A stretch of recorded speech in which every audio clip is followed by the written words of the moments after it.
Lads, there are always some players who randomly just come to mind in the middle of the day. You just think of them and feel nostalgic. They may not be considered among the best, but they left a huge influence on the game with their trickery and skills. They had that one special ability that set them apart from others, and they had one season that made them unforgettable and loved by the football community, and that earned them the reputation of a cult hero.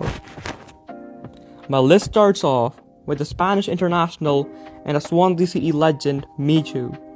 Everyone who has been following Premier League since a long time has heard of him.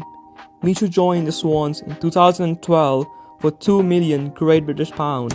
At that time, he was remarkably unknown. No one has ever heard of this guy before, but little did they know the Spanish forward would went on to score 22 goals across all competition in his debut season for the Swans. His season was so good, even Sir Alex Ferguson later praised him and labelled his transfer as a fine piece of business. Michu's contribution went beyond goals for the Swans. He played a pivotal role in Swansea's League Cup triumph that year. And this was the Swans' first major trophy in English Football League. His brace against Arsenal in a 2-0 upset embittered him in the hearts of English football fans and the Swan supporters. In essence, Michu's cult hero status stems from his unlikely rise, the emotional resonance he created with the fans, his iconic raising his hands to his ear and flickering its celebration, all earned him a status of the seats one forget player, an ultimate bowler. I want to continue this list by talking about Christian Benteke, an absolute legend. And as a Villa fan, this guy holds a special place in my heart. Benteke joined the Villains in 2012 from a Belgian side, Genk, for 7 million Great British pounds. Arriving at a club struggling to avoid relegation, the Villains had a little hope of staying up after the departure of key players like James Milner, Gareth Barry, and Ashley Young. The inexperienced Villa squad was struggling on the pitch until the Belgian striker decided to step up at Villa Park. In his debut season, he scored 19 Premier League goals, a remarkable tally that kept Aston Villa afloat during a turbulent period. His aerial dominance and ability to produce magic of moments like his volley against Norwich City or his belter against Man United made him a standout performer at Aston Villa. These moments of individual brilliance amid mediocrity earned him the nickname of Big Ben among Villa fans. His brilliant goal-scoring ability helped Villa survive the Premier League as they finished 15th, just 5 points above the relegation zone. Benteke's career trajectory mirrors that of a typical street won't forget player. Flashes of brilliance overshadowed by inconsistency and injury setbacks. After his outstanding first season, his numbers dipped. He managed only 20 goals over the next 2 seasons for Villa. Following a difficult season and Villa's relegation from the Premier League, he secured a big summer move to Liverpool for 32 million Great British pound. However, his time at Anfield didn't go well. He only scored 9 goals that season, his lowest tally since joining Villa in 2012.